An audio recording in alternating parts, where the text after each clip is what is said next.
Julien Laurence est avec nous. Salut Julien. Salut François, salut à tous. Quel plaisir de te retrouver, toi qui suis la Coupe du Monde féminine, parce que oui, en Australie, l'Angleterre est toujours en course. Julien, bravo. Ouais, au Lyon. C'est vrai. J'aurais voulu une demi-finale France-Angleterre. Ouais, ça aurait été magnifique. C'est sûr. Mais voilà, donc c'est presque fini pour moi. J'ai l'avion tout à l'heure pour rentrer à la maison. Après l'élimination des Bleus aussi. Donc je suivrai la suite à la télévision. Demi-finale mercredi contre l'Australie. Australie-Angleterre. On va revenir avec toi, Julien, sur cette première journée de Première Ligue. Il y a beaucoup de choses à raconter. Avant de revenir justement sur le choc hier entre Chelsea et Liverpool, il y a cette info du jour. Moises Caicedo, équatorien, qui a signé donc à Chelsea pour 133 millions d'euros. C'est le record de Première Ligue.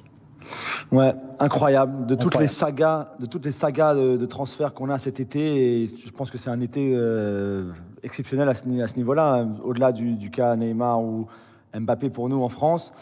Mais c'est vrai qu'entre Jude Bellingham, qui a été plutôt fait, on va dire, normalement, et puis assez tôt, et puis assez bien entre Dortmund et le Real, ou même un Declan Rice, par exemple, de West Ham à Liverpool, de West Ham Arsenal, pardon, c'est vrai que ce Caicedo-là, c'est assez incroyable quand on sait qu'il était assez proche, en tout cas on l'a cru, de signer à Liverpool, que Liverpool avait cet accord-là avec Brighton. On sait que Brighton est un peu le nouveau Tottenham, dans le sens où c'est assez compliqué d'aller chercher leurs joueurs, de se mettre d'accord avec Tony Bloom, le président, qui est un personnage assez fascinant dans sa réussite déjà professionnelle, dans son autre vie au-delà du football, à part hormis le football.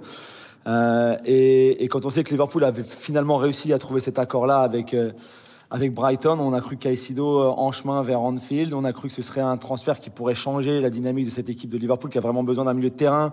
Il en aurait fait un candidat pour le titre sans aucun doute, même un candidat pour la Ligue des Champions. Et au final, revirement complet de grosse surprise, dans le sens où il préférait aller à Chelsea, qui lui n'avait pas encore d'accord avec Brighton. Il voulait pas aller habiter à Liverpool, il voulait pas aller jouer à Liverpool, il voulait aller à Londres, il voulait aller à Chelsea, même sans Coupe d'Europe, même sans Ligue des Champions la saison prochaine. Et donc c'est vrai que ce revirement-là était assez incroyable, et au final il va atterrir donc chez Pochettino et chez les Blues. Il va leur faire beaucoup de bien, on l'a vu dimanche lors du match contre Liverpool, justement entre Chelsea et Liverpool à Stamford Bridge. Et Caicedo, c'est un joueur fantastique que Brighton avait acheté 4 millions d'euros plus ou moins, on va dire. Ouais, 5 millions je crois. 5 millions, c'est ça, il y a 2 ans de ça, et qui donc revendent avec la plus grosse plus-value jamais effectuée dans le football. 133 millions, la plus-value elle est belle. Pour j'ai entendu un chiffre, ils sont depuis l'arrivée de Ted Boehly à Chelsea, ils sont à 1 milliard de dépenses mercato. Ouais. J'ai entendu ça sur The Athletic. Ouais, c'est ça, en un an.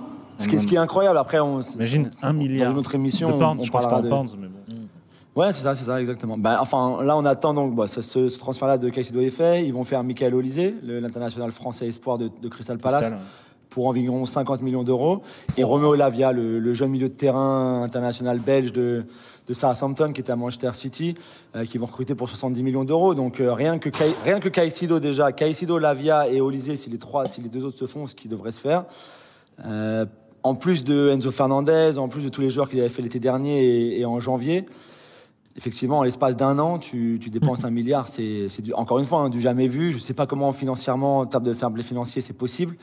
Même malgré les bonnes votes de cet été, mais c'est ce que Chelsea fait en ce moment, c'est absolument incroyable. Incroyable. Et tu disais, Caicedo, il va leur faire du bien par rapport au match que tu as vu là hier, Chelsea-Liverpool, un partout, avec le premier but de Dizazi d'ailleurs. Avec Chelsea, le français. L'égalisation, ça a très bien commencé du côté de Liverpool. D'ailleurs, il marque un très très joli but où la passe de Salah est magnifique. La balle de Salah, même la balle de McAllister pour le ballon de McAllister pour Salah sur le côté. Ouais. C'est très beau. Mais après, Chelsea je pense qu'une fois que Chelsea c'était un match particulier parce que c'était les débuts de Pochettino en championnat, t'es à Stamford Bridge en plus. C'est une équipe de Chelsea qui est en transition elle-même avec tous les départs, avec les arrivées, encore des arrivées, avec des joueurs qui ont repris assez tard, comme un Mudryk par exemple qui était à l'Euro espoir avec l'Ukraine. Donc c'est vrai que c'était un petit peu compliqué pour Pochettino de mettre tout ça en place. Il y a eu une première demi-heure, une première 20 minutes un peu compliquée. Et après, c'est vrai que c'est une équipe qui était très en jambes, déjà j'ai trouvé. Après, c'est normal parce que dans un club normal comme celui-là et pas comme le PSG, Pochettino peut mettre en place ce qu'il veut, où tu travailles beaucoup, ensuite il te demande beaucoup d'efforts sur le terrain.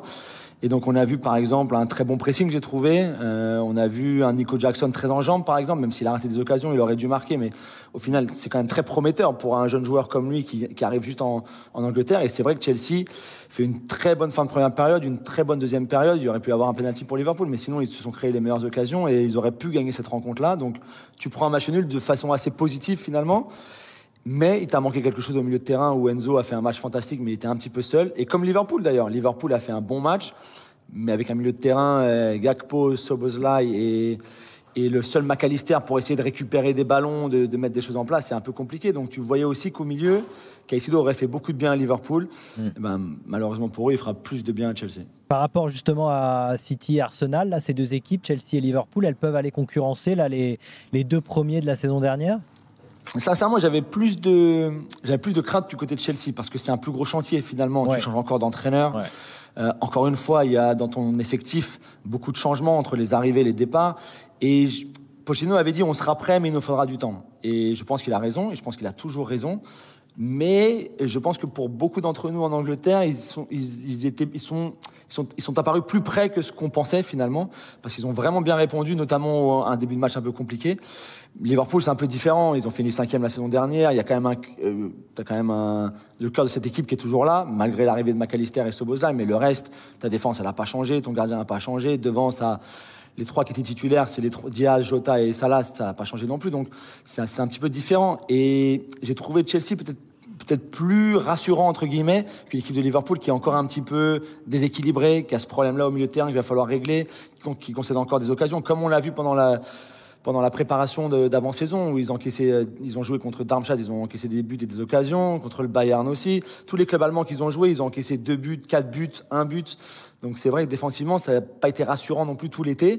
Et là, ça n'a pas encore été rassurant non plus. Donc finalement, on a été plus rassuré par Chelsea, j'ai trouvé, dimanche, que par Liverpool. Et l'état actuel de Chelsea est plutôt rassurant par rapport à ce qu'on aurait pu espérer avant. Question, Julien. Et ça y est, ils arrivent à tenir tous dans le vestiaire, les joueurs de Chelsea ou pas? Non, il y a eu tellement beaucoup de nombreux départs qu'ils étaient obligés de faire deux salles. Ouais, 31 la saison dernière. On l'avait rappelé un petit peu en fin de saison, ce qui était assez incroyable. Mais Graham Potter, par exemple, pouvait pas faire de position de fin d'entraînement parce qu'il y avait trop de joueurs. Donc il y en a qui pouvaient pas jouer. Donc il devait faire 2 matchs en fait, ce qui était complètement hallucinant. Il y a eu beaucoup de départs, c'est vrai, des départs nécessaires financièrement déjà parlant. Et puis deuxièmement, ce que Pochettino avait demandé lorsqu'il a donné son accord en fin de saison dernière, c'est que même par rapport à ce que tu veux faire l'entraînement, avec autant de joueurs, c'est impossible. Ah oui. Donc pour ça, c'est un petit peu mieux.